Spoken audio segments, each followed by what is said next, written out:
आज हम बात करेंगे बीएससी फिफ्थ सेमेस्टर के मैथ्स के बारे में। तो सिलेबस हम ऑलरेडी देख चुके हैं, तो इसमें एक क्विक रिकैप दे देते हैं आपको। जो फिफ्थ सेमेस्टर की मैथ है, इसमें आपके 2 पेपर होने वाले हैं। पहला पेपर कंपलसरी है, जिसमें ग्रुप थ्योरी और रिंग थ्योरी और लीनियर अलजेब्रा, ये पेपर 1 होगा। और पेपर 2 आपके पास 3 चॉइसेस रहेंगे, उनमें से आप कोई भी चूज़ कर सकते हैं। तो हम यहाँ पे इस वाले पेपर, जो सेकंड पेपर है, हम यहाँ पे ग्राफ थ्योरी और डिस्क्रीट मैथमेटिक्स के बारे में बात करेंगे, जो कि आपका सेकंड पेपर अगर आपने चूज़ किया होगा तो ये आपके लिए हेल्पफुल होगा। अब डिस्क्रीट मैथमेटिक्स में मैं ऑलरेडी जो इस चैनल पे आपके रिलेशन, बूलियन अलजेब्रा और ये रिकरेंसलेशन, ये जो ये वाली यूनिट है, यानी कि ये 2 यूनिट के सारे वीडियोस ऑलरेडी चैनल में हैं। तो आप चाहें तो आप उनको उससे पढ़ सकते हैं, ठीक है। तो आपका जो सिलेबस में इतना पोर्शन आपका ऑलरेडी कंप्लीटेड है। नेक्स्ट अगर हम बात करें इसमें ग्रुप थ्योरी और रिंग थ्योरी में, तो हम ये चीज़ें जो है वो आपकी जब आपने थर्ड सेमेस्टर में ग्रुप और रिंग पढ़ा होगा, उसी का एक्सटेंडेड पोर्शन है, ठीक है। तो इसकी भी कुछ वीडियोस आपकी ऑलरेडी मिल जाएंगी, ठीक है। इस पर भी हम टाइम पे वीडियोस बनाएंगे, पर फिलहाल ये जो एकदम फ्रेश टॉपिक है, हम उसको स्टार्ट करने वाले हैं, क्योंकि इसके लिए पहले आपको पिछले कंसेप्ट आपको पता होने चाहिए, तभी आप इसमें आगे बढ़ सकते हैं। लेकिन इस वाले टॉपिक के लिए आपको जनरली सब चीज़ें नहीं हैं, जो चीज़ें आपको छोटी छोटी चीज़ें यूज़ होंगी, हम वो साथ में करते चलेंगे। तो आपका ये है, आपका लीनियर अलजेब्रा हम पढ़ने वाले हैं। ये बहुत इंपॉर्टेंट टॉपिक है। आप चाहे किसी भी चीज़ की तैयारी करेंगे, IIT JAM की तैयारी करिए, MSc के लिए, या फिर आप नेट JRF में कोई सा भी एग्ज़ाम देंगे, आपको लीनियर अलजेब्रा का टॉपिक उसमें मिलेगा ही मिलेगा। तो ये वाला टॉपिक हम आज से स्टार्ट करने वाले हैं। तो इसमें आप देख सकते हैं, सबसे पहले मेंशन है आपका वेक्टर स्पेस। तो देखिए, आज हम ये चीज़ें कवर करेंगे। सबसे पहले हम देखेंगे कि वेक्टर स्पेस बेसिकली होता क्या है, और उसके रिगार्डिंग ही आपको ये देखना पड़ेगा स्केलर क्या होता है, वेक्टर क्या होता है, फील्ड की डेफिनेशन क्या होती है, और वेक्टर स्पेस की डेफिनेशन हम फाइनली पढ़ेंगे। तो सबसे पहले हम बात कर लेते हैं स्केलर, और सबसे पहले हम फील्ड के बारे में बात कर लेते हैं, ठीक है। क्यों पढ़ रहे हैं वो आपको आगे क्लियर हो जाएगा। फील्ड की डेफिनेशन बताते हैं। तो आपने जब ग्रुप थ्योरी पढ़ी होगी, ठीक है, तो उसमें सिंपल क्या था, आपका एक सेट होता है, उस सेट के साथ एक ऑपरेशन होता है, और ये दोनों को एक साथ हम रिप्रेजेंट करते हैं, तो इसे अलजेब्राइक स्ट्रक्चर कहते हैं। जब ये आपकी 4 प्रॉपर्टी सेटिस्फाई करता है, ठीक है, तब आप कह देते हैं कि ये अलजेब्राइक स्ट्रक्चर जो है वो ग्रुप बनाता है, ठीक है। अब इसी के बाद इसी का आपने एक और चीज़ पढ़ी हुई थी, रिंग। रिंग क्या होती है? रिंग में आपके पास फिर से इसमें भी एक सेट होता है, बट इसमें 2 ऑपरेशन होंगे, ठीक है। 2 ऑपरेशन को रिप्रेजेंट किया जा सकता है, प्लस और डॉट से रिप्रेजेंट किया जाता है। तो जब ये 2 ऑपरेशन होते हैं और ये कुछ प्रॉपर्टी सेटिस्फाई करते हैं, तब हम कहते हैं कि ये जो अलजेब्राइक स्ट्रक्चर है वो रिंग बना रहा है। सिमिलरली रिंग को ही कुछ प्रॉपर्टीज़ और उसमें ऐड ऑन करने के बाद जो चीज़ बनती है, उसे हम कहते हैं फील्ड। तो हम यहाँ पे फील्ड की डेफिनेशन बहुत अच्छे से समझेंगे कि फील्ड क्या होता है। तो मान लीजिए इसमें भी एक सेट होगा और 2 ऑपरेशंस होंगे, एक प्लस से डिनोट किया जाता है और एक डॉट से डिनोट किया जाता है। तो जब ये सेट इन दोनों ऑपरेशन के रेस्पेक्ट में ये प्रॉपर्टी सेटिस्फाई करता है, तब हम इसे फील्ड कहते हैं। वो प्रॉपर्टीज़ कौन सी होती हैं? सिंपल प्रॉपर्टी होती है कि जो F और प्लस, अगर इन दोनों की बात करें तो ये भी अबेलियन ग्रुप होता है, अबेलियन ग्रुप बनाना चाहिए। और जो सेकंड प्रॉपर्टी होती है वो भी होती है कि F, ये जो सेकंड ऑपरेशन है डॉट वाला, इसके साथ भी अबेलियन ग्रुप बनाना चाहिए, अबेलियन ग्रुप फॉर्म करना चाहिए, ठीक है। तब हम कहेंगे कि ये जो सेट है ये फील्ड बनाता है। अब अबेलियन ग्रुप को हम अलग अलग प्रॉपर्टीज़ इनकी समझ लेते हैं कि अबेलियन ग्रुप का क्या मतलब हुआ। तो अबेलियन ग्रुप में पहले सिर्फ ग्रुप पे फोकस करिए। तो किसी ग्रुप को या किसी सेट को ग्रुप बनने के लिए 4 प्रॉपर्टी सेटिस्फाई करनी पड़ती हैं। पहली प्रॉपर्टी कि अगर किसी, हम कहते हैं क्लोज्ड, ठीक है, F को अंडर एडिशन क्लोज्ड होना चाहिए या क्लोजर प्रॉपर्टी भी कहते हैं। इसका मतलब हुआ कि मैं f के कोई से भी दो एलिमेंट अगर लेती हूँ और उनको ऐड करूँ तो मुझे फिर से किसका एलिमेंट मिलना चाहिए, f, तो इसे कहते हैं क्लोजर। सेकेंड प्रॉपर्टी होती है जिसे हम कहते हैं एसोसिएटिविटी। एसोसिएटिविटी का मतलब होता है कि a प्लस बी प्लस सी, अगर तीन एलिमेंट आप सॉल्व कर रहे हैं तो मान लीजिए पहले आपने इन दोनों को सॉल्व कर लिया, देन उसको साथ सी को सॉल्व किया, या फिर आप ऐसा कर लीजिए कि b प्लस सी को पहले सॉल्व कर लीजिए। ब्रैकेट का मतलब होता है पहले उसको सॉल्व करना है, तो ये दोनों की वैल्यू सेम आती है। थर्ड प्रॉपर्टी होती है जिसे हम कहते हैं आइडेंटिटी। आइडेंटिटी का मतलब होता है कि एक एलिमेंट, इसमें जीरो से डिनोट करते हैं, सिर्फ नोटेशन है।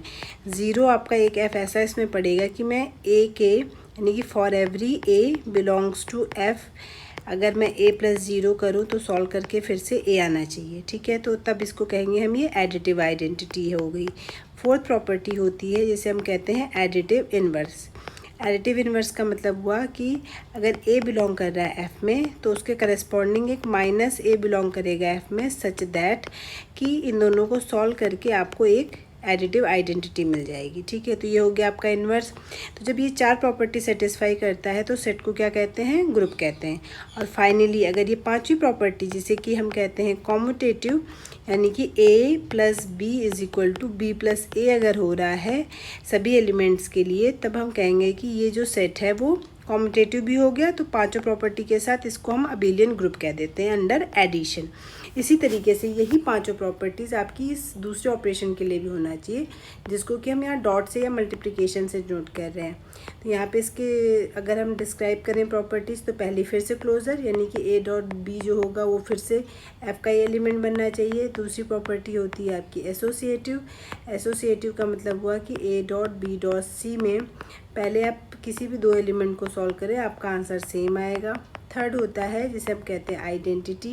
आइडेंटिटी का मतलब हुआ कि अगर इसमें आइडेंटिटी को यूनिटी भी कह सकते हैं, वन बिलोंग करना चाहिए एफ में, सच दैट कि मैं उसको किसी के साथ भी मल्टीप्लाई कर रही हूँ तो मुझे वो एलिमेंट खुद से मिलना चाहिए। फोर्थ का मतलब होता है मल्टीप्लिकेटिव इन्वर्स आना चाहिए।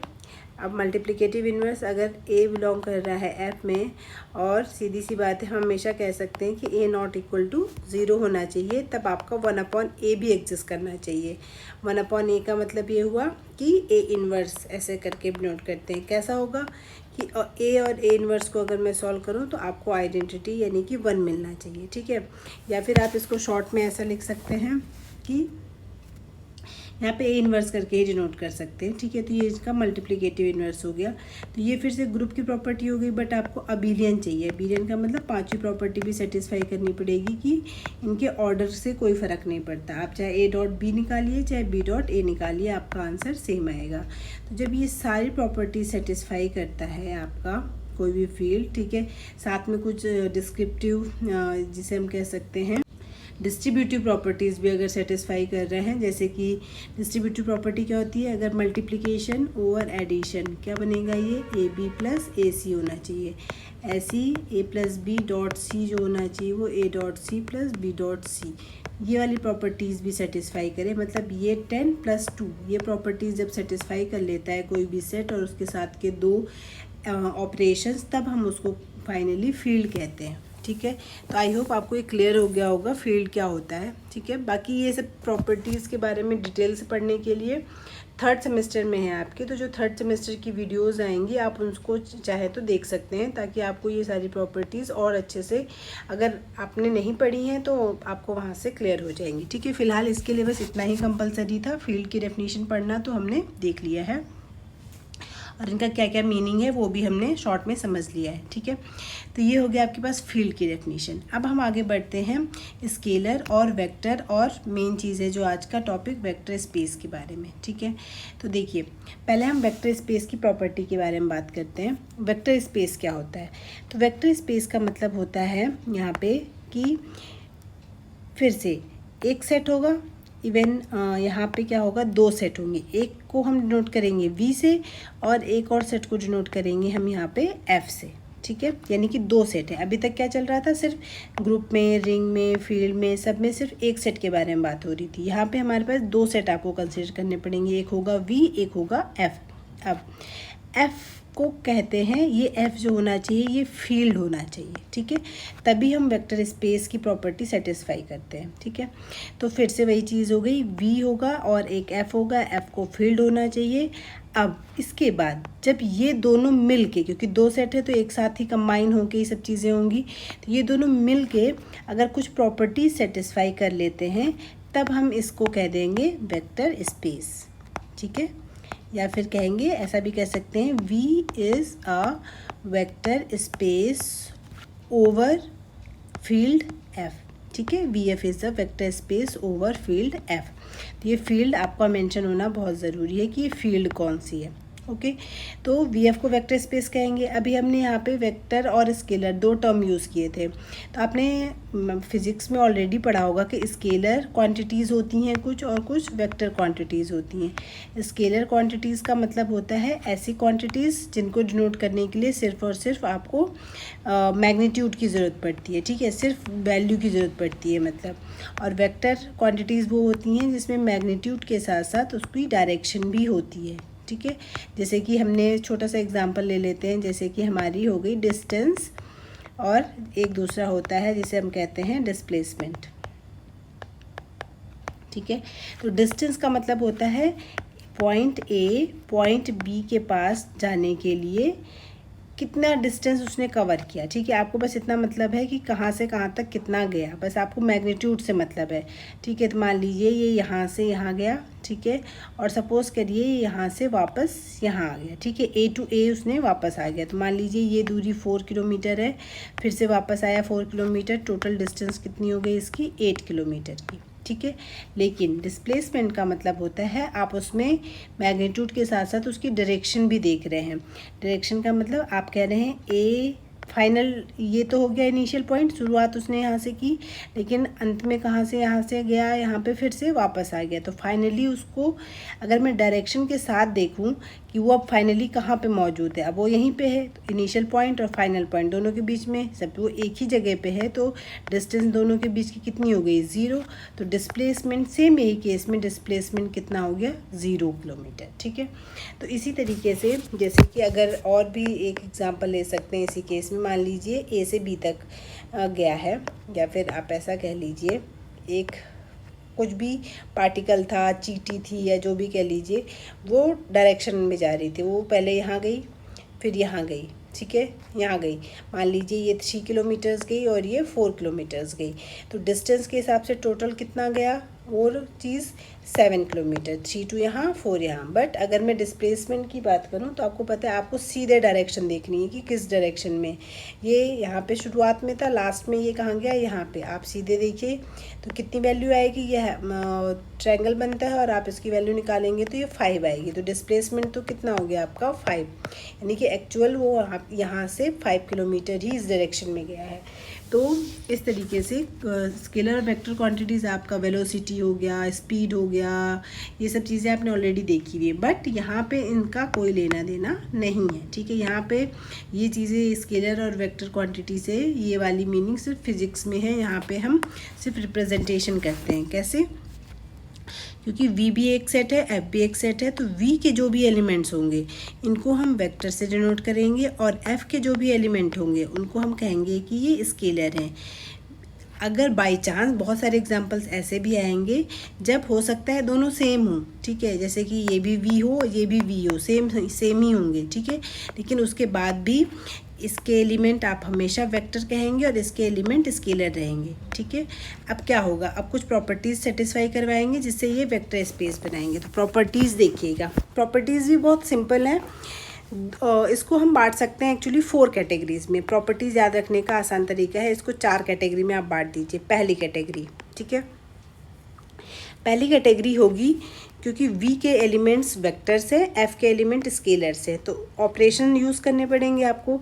इसमें भी 2 ऑपरेशन होंगे, एक होगा जो वेक्टर के साथ अप्लाई होगा, एक होगा जो स्केलर के और वेक्टर के बीच में अप्लाई होगा, ठीक है। तो वेक्टर के साथ जो अप्लाई होगा तो 2 ऑपरेशन होते हैं, एक को नाम दिया जाता है जिसे हम कहते हैं वेक्टर एडिशन, और जो दूसरा ऑपरेशन होता है उसे हम नाम देते हैं, उसे हम कहेंगे स्केलर मल्टीप्लिकेशन, ठीक है, मल्टीप्लिकेशन। ये दो ऑपरेशन आपके यूज़ होंगे, यानी कि किसी को भी वेक्टर स्पेस प्रूफ करने के लिए दो सेट के साथ साथ आपको दो ऑपरेशन भी गिवन होने चाहिए।